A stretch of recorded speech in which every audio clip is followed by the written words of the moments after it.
Mr. Speaker, my honourable friend will be aware that I too am an engineer by training, so we engineers have to stick together, and we are very sceptical when people introduce terms into the lexicon that are not helpful in the real work of tackling serious criminal behaviour. I am not a fan of the term, and he'll be pleased to know that the microaggressions training was removed from the government campus prospectus in November 2022. Shadow Minister Ashley Dalton. Thank you, Mr. Speaker. Under the Conservatives, police recorded rapes have soared to record highs, while convictions have fallen to record lows. It emerged last week that the Conservative Police and Crime Commissioner in Cheshire victim-blamed girls wearing short skirts for this epidemic. Why are these attitudes still tolerated in the Conservative Party? These attitudes are not tolerated in the Conservative Party. I haven't seen the remarks she refers to, but I'm sure that we can investigate. However, I will push back on what she has said about rape statistics. The fact is that the year ending March 2023, the Crime Survey for England and Wales showed that 5.1% of adults experiencing domestic abuse in the year, that's a reduction, a 5.1% reduction, a statistically significant decrease compared with the year before ending March 2020. Anna Fair. Mr. Speaker, last month I received a letter from my local NHS trust regarding children's services at Southend Hospital, referring to women and birthing people going into labour. Can my right honourable friend clarify, is the term birthing people required language under the Equalities Act? Because if not, doesn't she agree it shouldn't be used because it's dehumanising, confusing and insulting to many women? Well, can I thank my honourable friend? This Conservative government, this Conservative Prime Minister have been clear that biological sex matters and language is important too. We have issued guidance to trust because there's evidence that clinical damage and harm can come with the removal of the use of the term woman from literature. I'm very happy to write to her local trust to point that out. Miriam Fellows.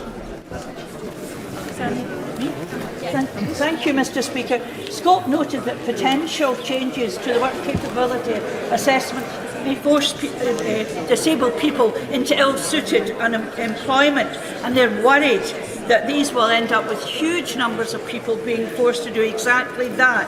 What steps is the Minister taking to ensure with her Cabinet colleagues that disabled people aren't forced into jobs that aren't suited for them? Minister. Well, I thank the Honourable Lady for her question, and she joined me at the Disability Action Plan event yesterday with many stakeholders welcoming the changes and opportunities to disabled people's lives. Many disabled people want to work, and we'll always make sure at DWP we listen to their wants and needs, and they'll never be forced into anything that is not suitable for them. Dame Caroline Dynage. Very much, Mr. Speaker. Today at 5 p.m, women's groups and other community groups in Gosport will be staging a peaceful protest about the Lib Dem Council's decision to completely end all live CCTV monitoring. They're worried about the impact on people's safety. Does the Minister agree with them? Secretary of State. I thank my right honourable friend for her question.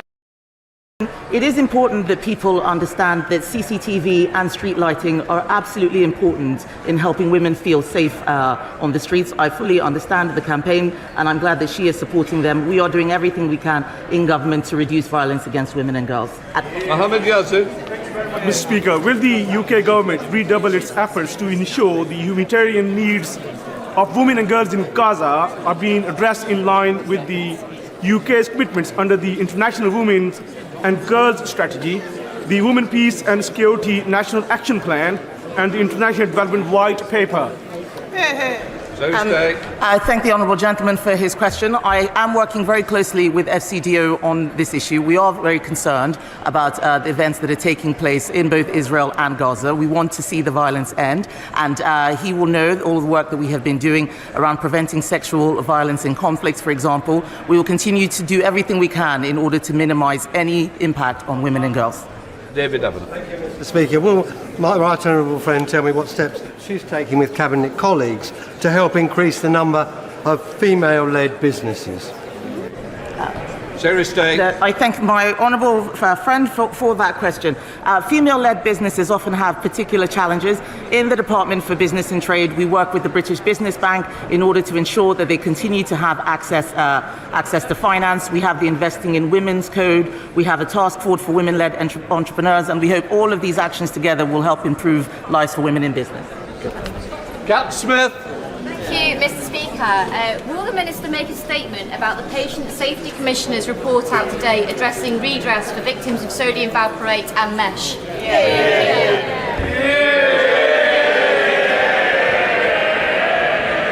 Well, I thank the Honourable Lady for her question. She will know that we personally, as a government, commissioned that report for the Patient Safety Commissioner to undertake to look at the options around redress specifically for sodium valproate, but also for those affected by mesh. It's only been published today. We will look at the details closely and then report back to this House. We now come to the start of questions to Prime Minister. Fleur Anderson. Number one, please, Mr. Speaker. Prime Minister.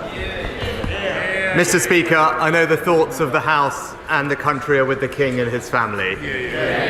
We wish His Majesty a speedy recovery and look forward to him resuming his public-facing duties in due course. Mr. Speaker, this morning I had meetings with ministerial colleagues and others. In addition to my duties in this House, I shall have further such meetings later today. Fleur Anderson. Thank you, Mr. Speaker. I also send my best wishes to the King. Last week, the Foreign Secretary said that we, with allies, will look at the issue of recognising a Palestinian state so that the Palestinian people can see irreversible progress towards a two-state solution. But afterwards, it was briefed that these words had not been signed off by Number 10. Does the Prime Minister agree with his Foreign Secretary? Prime Minister. Mr. Speaker, our long-standing position has been that we will recognise a Palestinian state at a time that is most conducive to the peace process. But the most important thing is we are committed to that two-state solution and working with our allies to bring it about. Thank you, Mr. Speaker. People in Northampton South are desperately short of NHS dental provision. Indeed, in Duston there is now none at all. So today's dentistry recovery plan announcements are hugely welcome. But can the Prime Minister guarantee my residents improvements within months and not years? Mr. Speaker, we are publishing the dentistry recovery plan today, and my honourable friend, the Health Secretary, will be making a statement shortly. Over 1 million more people saw an NHS dentist last year than the year before, but we know that there is more to do, and that's why the recovery plan will make sure that NHS dental care is faster, simpler and fairer for patients and staff. Leader of the Opposition, Keir Starmer. Thank you, Mr. Speaker. I join with the Prime Minister in sending His Majesty the King our very best wishes for his treatment. Across this House, we all look forward to seeing him back to full health as quickly as possible. Mr. Speaker, this week the unwavering bravery of Brianna Jay's mother, Esther, has touched us all. As a father, I can't even imagine the pain that she's going through, and I'm glad that she's with us in the gallery here today. Mr. Speaker, a year ago, the Prime Minister promised to bring NHS waiting lists down. Isn't he glad he didn't bet £1,000 on it? Prime Minister. Mr. Speaker.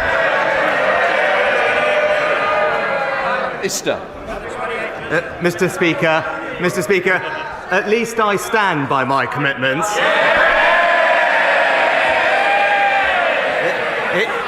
He's so indecisive, the only bet he'd make is an each-way bet. Well, Mr. Speaker, he says he stands by his commitments. He once insisted that if he missed his promises, these are the words he used, I'm the Prime Minister, and then he said, it's on me personally. Today we learned from his own officials that he's the blocker to any deal to end the doctor strikes. Yep. And he's always, every time he's asked, he blames everyone else. So what exactly did he mean when he said it's on him personally if he doesn't meet his promise? Prime Minister. Mr. Speaker, well, we are bringing the waiting list down for the longest waiters. We're making progress. But it's a bit rich, Mr. Speaker, to hear about promises from someone who's broken every single promise he was elected on.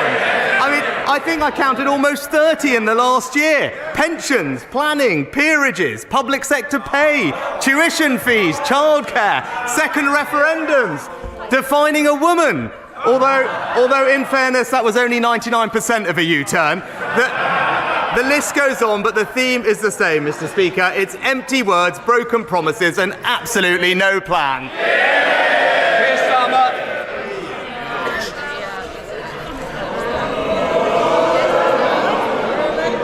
Of all the weeks to say that, when Brianna's mother is in this chamber, shame, parading as a man of integrity when he's got absolutely no responsibility. Absolute. Of all. Either side. I think the member's getting carried away. Can I just say that our constituents want to hear the questions and they certainly want to hear the answers. They don't want to hear organised barracking. So please, I want no more. Keir Starmer. I think the role of the Prime Minister is to ensure that every single citizen in this country feels safe and respected. It's a shame the Prime Minister doesn't share that. I welcome the fact that he's finally admitted that he's failed on waiting lists in the NHS. I also welcome that he's finally acknowledged the crisis in NHS dentistry. He's calling it a recovery plan after 14 years of Tory government. What exactly does he think the NHS dentistry is recovering from? Prime Minister. As ever, Mr. Speaker, he seems to convene. Certainly not having enough of the front bench either. Please, I want to hear it. The election fever, I'm hoping, is not coming tomorrow, so let's not behave as though it is. Prime Minister.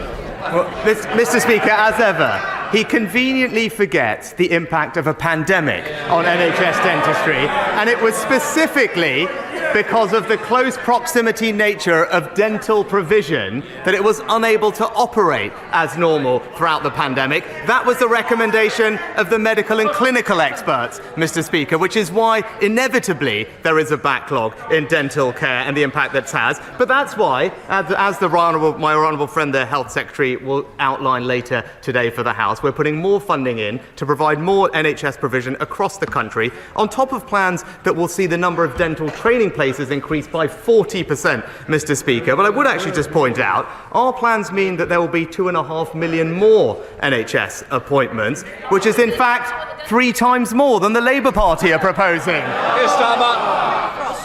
Mr. Speaker, there are some areas in the country where you literally can't have an NHS dentist, and he says that's down to COVID. People are literally pulling out their own teeth. Sorry. Can I just say, I don't need any more off this front bench either. Do we understand each other? Carry on, please stop. Speaker, people are literally pulling their teeth out using pliers. It's an experience that can be compared with extracting an answer from the Prime Minister at this dispatch box.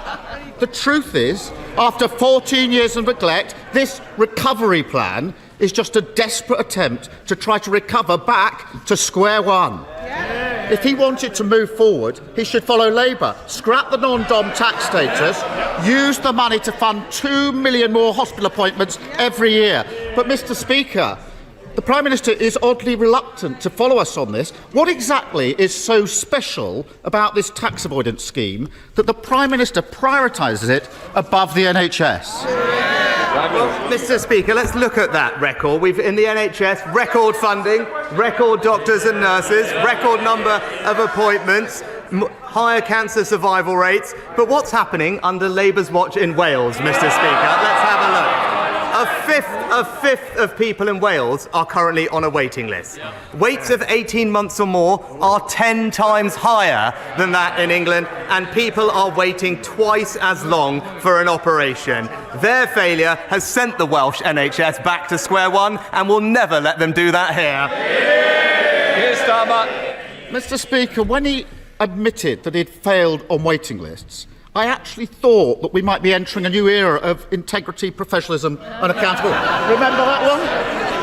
But just like all the other relaunches, it's proved to be a false dawn, still blaming everyone else, still removed from reality. It's very simple. You can either back more NHS appointments or more tax avoidance. We know what side we're on. Why doesn't he? Mr. Speaker, the best way to to ensure that we continue to fund the NHS, as we have, is not to make £28 billion of unfunded spending commitments. And just this morning, independent Treasury officials have published a formal costing of just one part of their eco-promise, their insulation scheme, and it turns out that it will cost double what they had previously claimed. Not the £6 billion that Labour accounted for, but £13 billion every single year. It's now crystal clear they have absolutely no plan, but we all know how they're going to fund that gap. More taxes on hard-working people. Yes, Starmer. Mr. Speaker, this is Mr. 25 tax rises. He's literally the country's expert on putting taxes up, and he thinks he can lecture everyone else on the economy. Last week, he and his MPs were laughing at someone whose mortgage had gone up £1,000 a month. This week, he's casually made a £1,000 bet in the middle of an interview. Last week, he thought even raising questions about the cost of living was, and I quote, resorting to the politics of envy. And this week, he's finally found the cause that he wants to rally around, the non-dom status. When he finds himself backing tax avoidance over NHS appointments, does he start to understand why his own MPs are saying he simply does not get what Britain needs? Prime Minister. Mr. Speaker, I'm not going to take any lectures about getting Britain from a man who thought it was right to defend terrorists, Mr. Speaker. But what we're doing is building a brighter future for our country. And just the last week, expanding healthcare in pharmacies. Today, expanding dental care. This week, helping millions with the cost of living. And most importantly, cutting national insurance. All while the Labour Party argue over 28 billion different ways to raise people's taxes. That's the difference between us. We're delivering a plan. They can't even agree on one. My constituents and I send our best wishes to the King and royal family. Mr. Speaker, despite the popular narrative, our economy is doing well, with an unemployment rate with an unemployment rate well below the EU average, strong inward investment and record employment. Taxes are higher than Conservatives would like, but does my right honourable friend agree that a key reason for this is that we rightly spent £400 billion on COVID support, including one of the most generous furlough schemes, in order to ensure that no one got left behind, and that it is our intention and instinct to lower taxes, unlike the parties opposite. Mr. Speaker, my honourable friend is right to highlight our record of providing support to the country when it needed it, whether it's the NHS, vaccines or furlough during COVID, or most recently help with people's energy bills. We're only able to afford that because of the strong management of our economy, which is why we must stick with the plan, not risk going back to square one with the Labour Party, who, as we know, have absolutely no plan and will cost everyone in this country with their £28 billion worth of tax rises. Leader of the SNP, Stephen Flynn. Thank you, Mr. Speaker. Can I begin by expressing my heartfelt sympathies to Brianna's mother, who is in the public gallery as we speak, and also to send my best wishes to King Charles in what will hopefully be a quick and full recovery. Mr. Speaker, the public are used to the Tories gambling on the lives of others. Boris Johnson, he did it with public health during the pandemic. His immediate successor, she did it with household finances. So, not to be outdone, the Prime Minister on Monday this week accepted a crude bet regarding the lives of asylum seekers. In doing so, he demeaned them as individuals and he degraded the office that he currently holds. So can I ask him, will he apologise? Mr. Speaker, we may have a principal disagreement on this. I believe, and we believe, that if someone comes to this country illegally, they shouldn't be able to stay, they should be removed, and that's why we're committed to our Rwanda scheme. Stephen Flynn. Mr. Speaker, as ever, the Prime Minister does himself no favours, because, of course, the bet to which we are referring was worth £1,000, and it came just hours before the Prime Minister ended cost of living support worth just £900. And his justification for doing so was that the cost of living crisis is easing. So can I ask him, what does he believe leaves him looking most out of touch with the public? Gambling £1,000 or believing that the cost of living crisis is getting better? Well, Mr. Speaker, he talks about the cost of living. Perhaps he can explain to the Scottish people why it is that whilst the UK Conservative government is cutting their taxes, the Scottish government is raising them. Mr. Speaker, the thoughts of the people of East Worthing and Shoreham are with His Majesty as well. The Archbishop of Canterbury has admitted that since taking office, the attendance at the Church of England has dropped by 15%. And in the 10 years to COVID, the number of baptisms in the Church of England has fallen from 140,000 a year to 87,000. So Christianity in the UK seems to be on the wane, unless apparently you are from a Muslim country in the middle of an asylum claim, and we are now told that 1 in 7 occupants of the BB Stockholm have suddenly become practising Christians. Can I ask the Prime Minister, given that the Church of England has now issued secret guidance for clergy supporting asylum applications for these Damascene conversions, who is the Church accountable to, and are taxpayers being scammed by the Archbishop? Mr. Speaker, when it comes to illegal migrants, we need to have a system whereby if someone comes here illegally, they shouldn't be able to stay. I can tell him that my right honourable friend, the Home Secretary, has asked for more information about the extent to which migrants converting to Christianity is playing a role in our asylum system, and more generally, under our Illegal Migration Act, anyone entering the UK illegally will not be granted asylum here. That's why we need to have somewhere to send them and why our Rwanda scheme is so important. The Labour Party have blocked these measures every single step of the way because they don't have a plan and they won't keep Britain safe. Sir Geoffrey Donaldson. Thank you, Mr. Speaker. Could I, on behalf of my party, extend our best wishes to His Majesty the King for a full recovery. Mr. Speaker, I want to thank the Prime Minister for his dedication and leadership in helping us to restore our place in the United Kingdom and its internal market, and to revive our political institutions at Stormont. The Union is more secure as a result of our combined endeavours, and together we have greatly enhanced the potential to build a strong and prosperous economy that will help to cement our peace in Northern Ireland. Mr. Speaker, securing peace in an unstable world is vital for all of us. And therefore, will the Prime Minister examine the findings of a recent report by Policy Exchange that calls for Northern Ireland to play an even greater role in the defence of our nation? Prime Minister.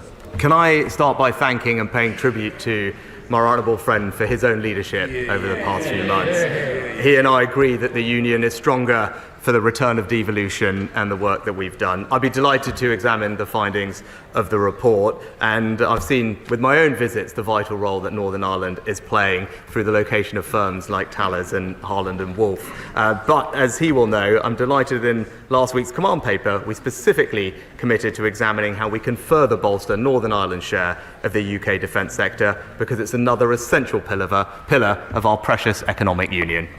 Virginia Crosby.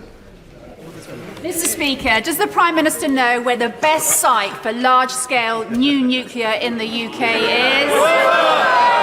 And will he commit to buying the Wilver site, now the only gigawatt site in Wales this year, and make sure it's progressed as soon as possible to meet our net zero and energy security needs and give the enormous boost to the Ynys Môn and North Wales economy? Prime Minister.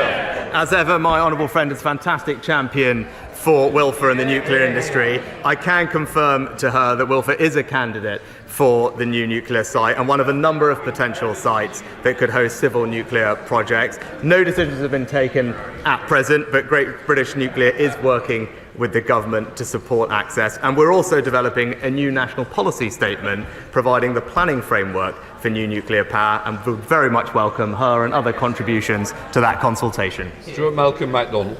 Mr. Speaker, last year the Prime Minister and other senior ministers were given the conclusions of a government audit of research programmes at UK universities with links to the Chinese state. The audit flagged up hundreds of programmes of being at high risk of being used potentially by the CCP for military use and other applications in strategic and sensitive areas that are of high interest to an authoritarian regime such as China. A smaller proportion were judged to be extremely high risk. Despite that, the government has elected to do nothing about it.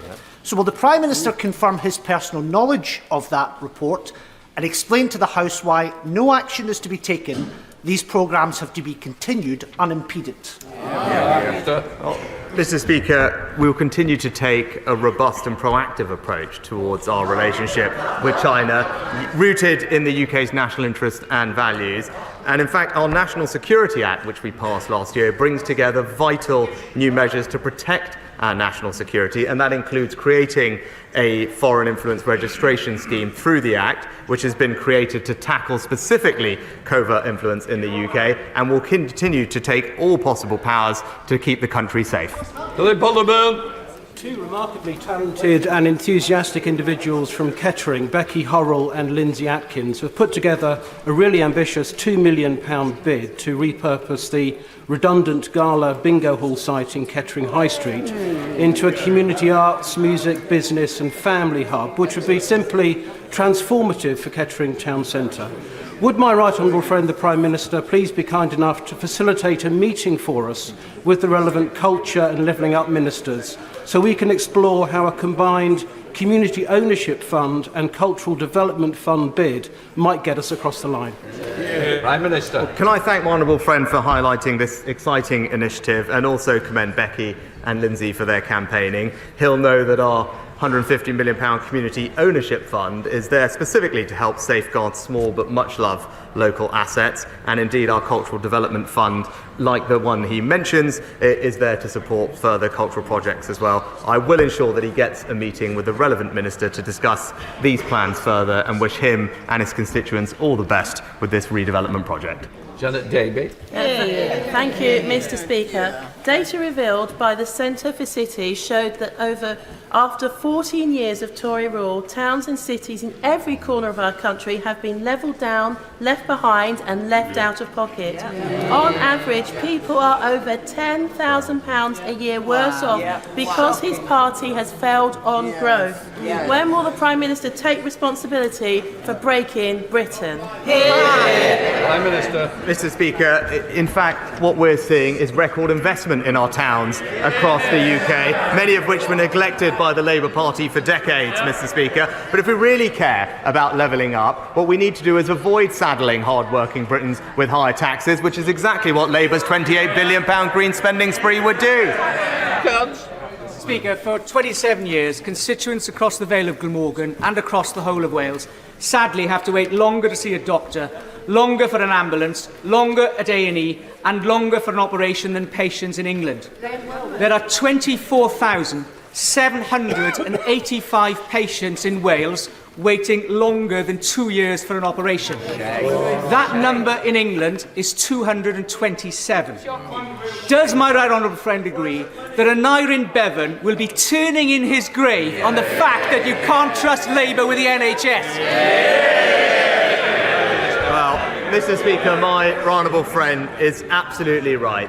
Whereas here in England we have a plan when it comes to education, where we're marching up the league tables and we have virtually eliminated those waiting the longest amount of time. But in Labour-run Wales, as he said, education rates are falling and waiting lists over 18 months are more than 10 times higher than here in England. It's crystal clear we should stick to our plan for a brighter future and not go back to square one with Labour. Thank you, Mr. Speaker. According to Open Democracy this week, since 1999, at least 391 people have died at our borders. That is a rate, Prime Minister, of more than one man, one woman per month for 25 years. And on top of this, the financial cost of this deadly and failed border regime, as well as the Prime Minister's plan for Rwanda, is estimated to cost at least £800 million since 2014. So will the Prime Minister now show that he understands that the peoples whose lives he's making sick bets on are human beings and provide them with safe routes to the UK in order to seek asylum, instead of more failed and extreme forms of deterrence? Prime Minister. Well, Mr. Speaker, it's in fact criminal gangs that are exploiting vulnerable people and leading many of them to lose their lives as they make these dangerous crossings. Now, on this side of the House, we think that's wrong and we want to do something about it, which is why we need to get a deterrent up and running and be able to send people to Rwanda. It's his party that opposes that, so the question for them is why do they remain on the side of the criminal people smugglers? Thank you, Mr. Speaker. February marks Emotional Health, Boost Your Self-Esteem and Children's Mental Health Month. In recent years, something like 6,500 people die in the UK each year due to suicide. And in 2021, I was nearly one of them. Luckily, my attempt failed. I was found by family members quickly. I received amazing care at St Helier and Springfield hospitals, didn't do any permanent damage, and was well looked after by the NHS in the months that followed. And I want to take this chance to say thank you to everyone who saved me, and sorry to my family and loved ones who I put through such an awful ordeal. In that moment, I felt alone and scared and like there was no way out, and that the world would be better off without me in it. But I don't recognise that man anymore. I know that nothing is ever really worth that. Help really is out there, and I'm pretty awesome. Does the Prime Minister agree that one death by suicide is one too many? And will he send a message from the dispatch box today that whatever you're going through, you are not alone, that help is out there, and better days lie ahead? Well, Mr. Speaker, I know the whole House will join me in commending my honourable friend for his bravery in sharing his story. And I can absolutely assure him that we take this issue incredibly seriously. The new suicide prevention strategy ensures that we will have the actions in place to reduce suicide over the next years, because we absolutely recognise the impact that it has on people, their families, and we should do everything we can to prevent that from happening. Liz Truss. Thank you, Mr. Speaker. And may I take the opportunity to ask the Prime Minister if he will consider apologising to Brianna Gray's mother for his insensitive comments. But turning to my question, the independent report into Teesworks, released last Monday, throws up more questions than it answers. And it's vital that we now have a National Audit Office investigation. The report was scathing and said there is insufficient transparency to offer evidence of value for money. Shouldn't the government lead by example, and will the Prime Minister finally release details of his conversations surrounding Teesworks, as he was asked to do twice last year? Prime Minister.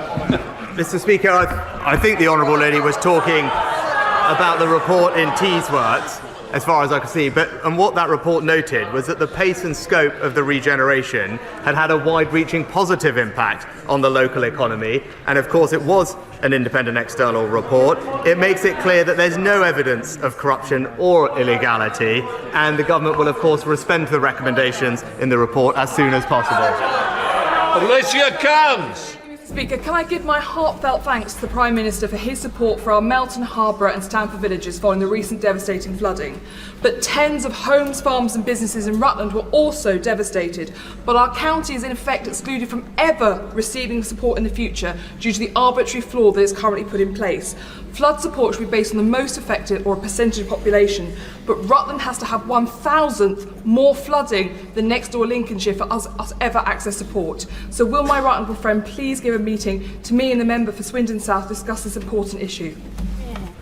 Prime Minister. Well, Mr. Speaker, of course, I extend my sympathies to all those impacted by the recent storms and flooding. We are investing record sums in flood defence across England, and the recovery support framework is in place for families and businesses in every area that have experienced exceptional flooding. I know that my honourable friend is in touch with DLUC ministers about how those schemes affect her constituency, but I'll ensure that she gets the correspondence and meetings that she needs to deliver for her local communities.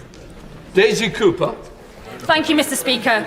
2 weeks ago, I challenged the Prime Minister on his government's broken promise on building new hospitals by 2030, including in my own area.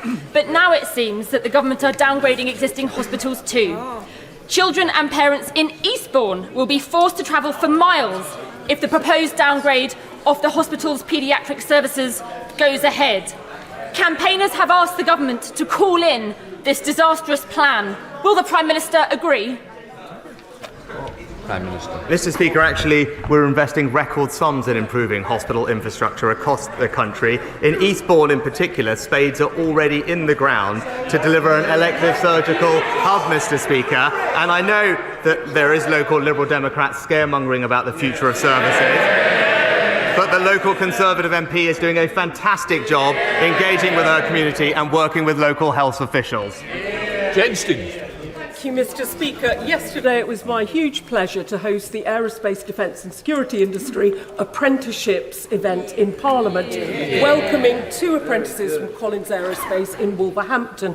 Would he join me in National Apprenticeships Week for celebrating the opportunities apprenticeships can provide in the defence industry and also in our armed forces, who are all in our top 10 apprenticeship providers? My honourable friend is absolutely right to highlight the importance of our apprenticeship provision, which is providing young people with opportunities across the country, but particularly, as she says, in the defence and aerospace sector. And those plans are in stark contrast to those of the party opposite, who have caved into big business and are now proposing to halve the amount of apprenticeship funding and halve the number of apprenticeships.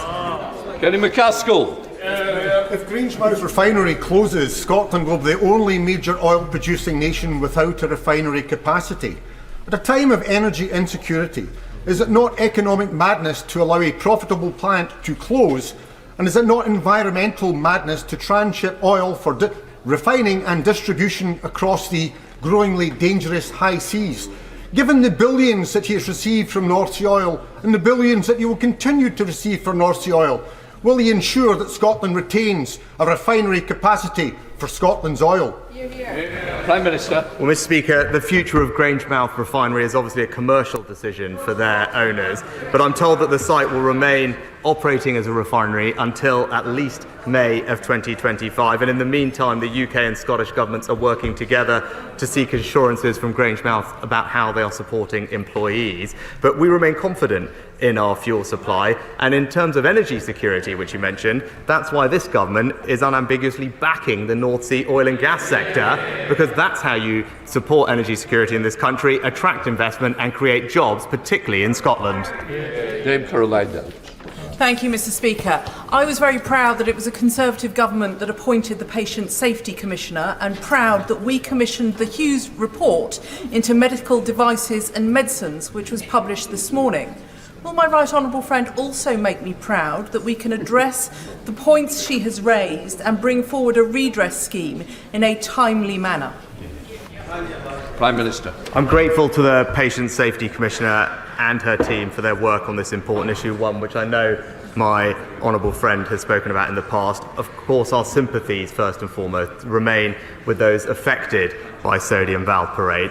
We're focused on improving the system and how the system listens to patients, and it's right that the government carefully considers the report's recommendations. The Department for Health will be responding to the report in due course, and the Health Secretary will keep the House updated on a regular basis. Sarah Edwards. Thank you, Mr. Speaker. Many of my Tamworth constituents, like local mom Jessica, have contacted me about special educational needs and disability support. Jessica's son has waited years for an autism diagnosis and doesn't expect to have an education, health and care plan in place by the time that he goes to secondary school. Will the Prime Minister confirm that students that need an EHCP will get them so that they can thrive in school? Prime Minister. Well, Mr. Speaker, of course we want to see every child thrive at school, which is why we've tripled the amount going into special educational needs for capital places and put more money in to support EHCP plans. I'm sorry to hear about the case you mentions. I'll make sure that we continue to look at that in particular, because as she said, we want every child to thrive at school. Charlotte Shelbrooke. Wishes to His Majesty the King and Her Royal Highness the Princess of Wales. I know my right honourable friend, and building on the answer to my right honourable friend, is exceptionally pleased with the huge report that's come out today. And there's been a huge amount of work that's taken across this chamber, from the Honourable Lady for Livingston, the Honourable Lady for Washington, and my right honourable friend for Southampton and Romsey. May I push the point, though, to my right honourable friend, the Prime Minister, that tens of thousands of women and children have suffered immensely since the 1970s, and government after government has not done anything about this. I'm proud that this government has done something about it. So can I urge my right honourable friend, the Prime Minister, in the strongest possible terms, to talk to our right honourable friend, the Chancellors, to make sure that at the budget we can really address the issues raised in the Hughes report. Minister. Well, can I thank my honourable friend and colleagues on all sides of the House for their campaigning over many years on this issue. As I said, it's right that we not only do we extend our sympathies to those affected, that we carefully consider the recommendations from the Commissioner's report, and I can assure him we will do that with all due haste, and I know that the Health Secretary will keep the House updated. Final question, Vicky Foxcroft. Thank you, Mr. Speaker. Why did the Prime Minister downgrade the role of Minister for Disabled People? What message does he think this sends to them?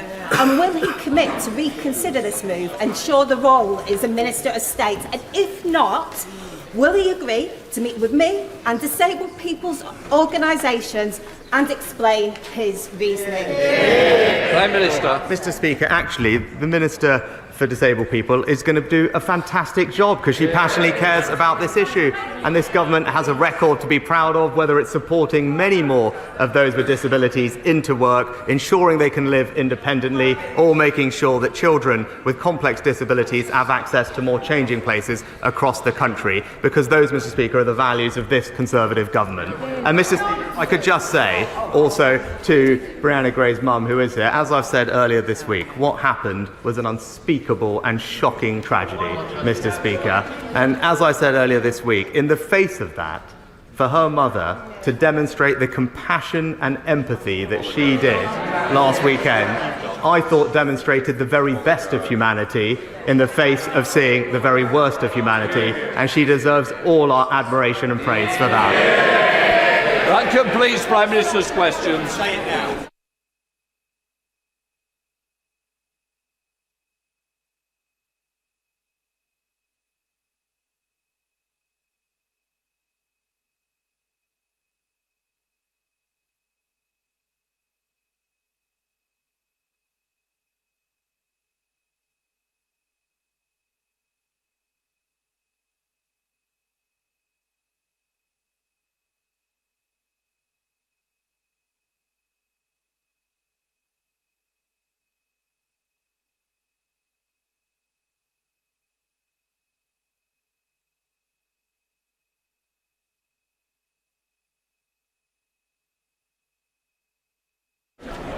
We now come to the statement. I call the Secretary of State for Health, Victoria Atkins.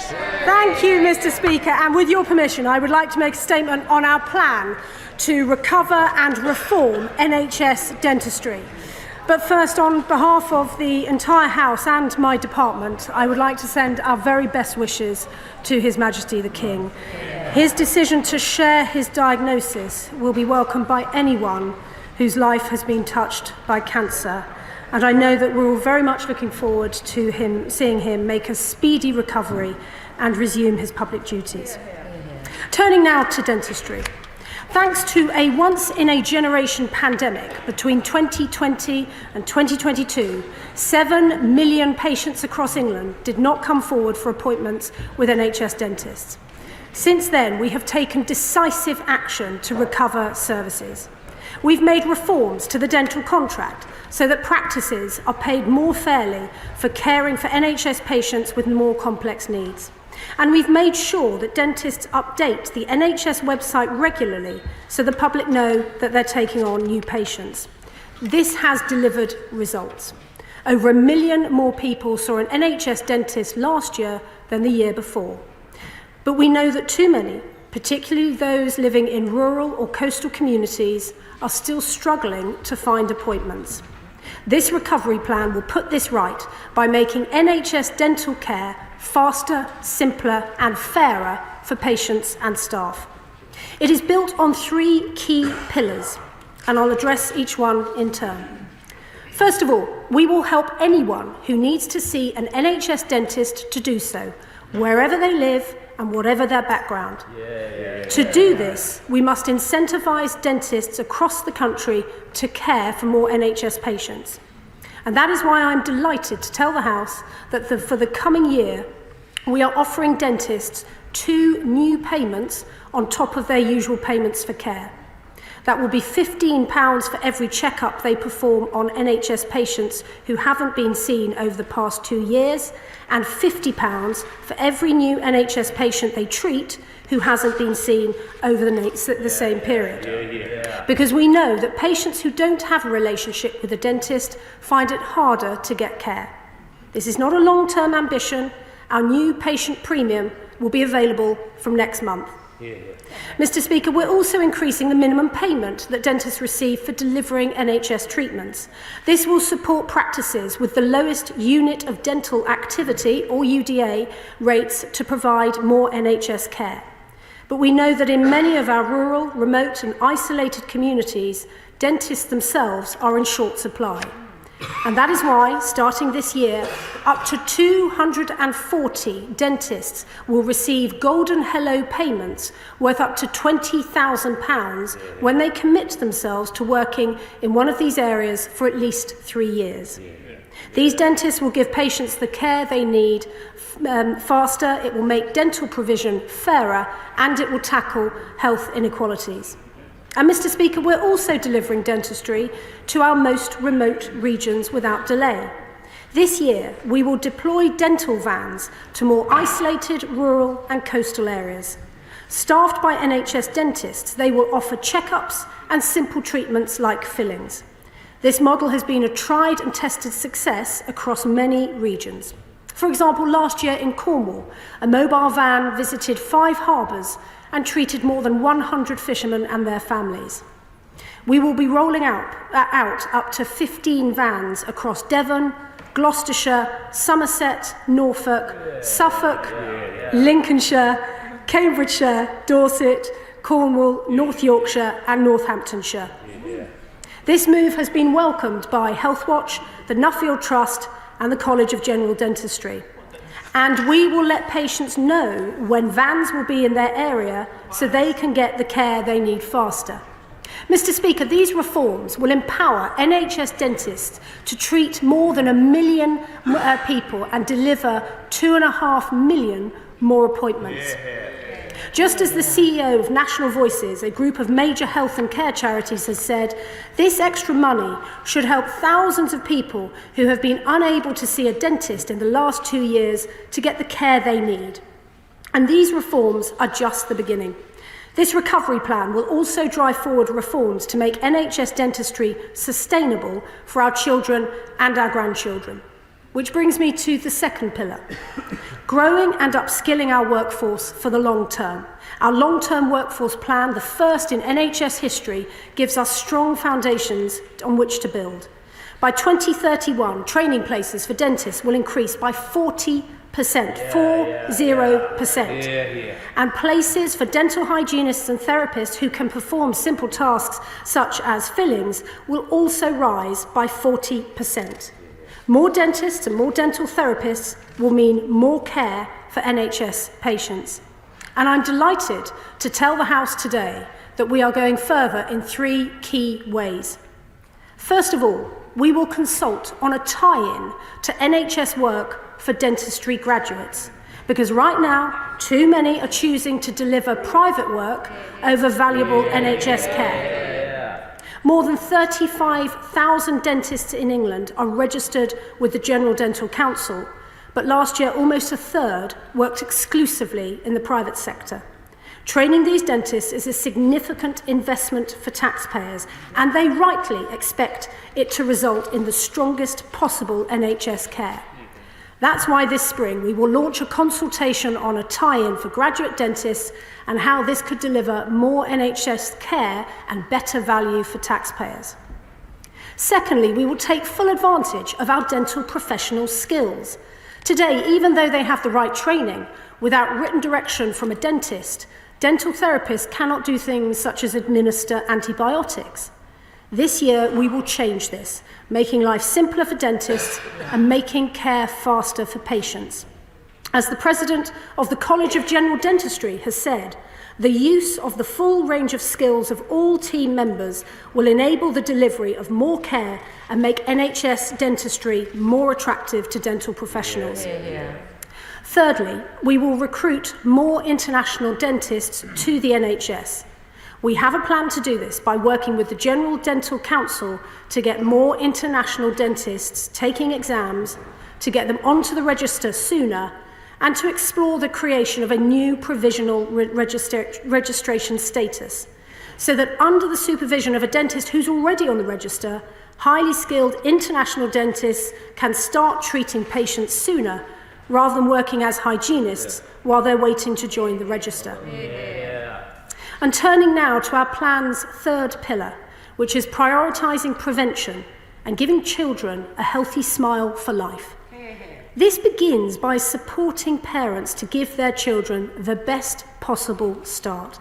That is why family hubs up and down the country will offer parents-to-be expert advice on looking after their baby's teeth and gums. And as they grow up, we will support parents and nurseries to make brushing their teeth part of every child's routine before they start primary school. Because the evidence is clear. The earlier good habits are built, the longer they will last. And seeing a dentist regularly is also vitally important for children's health.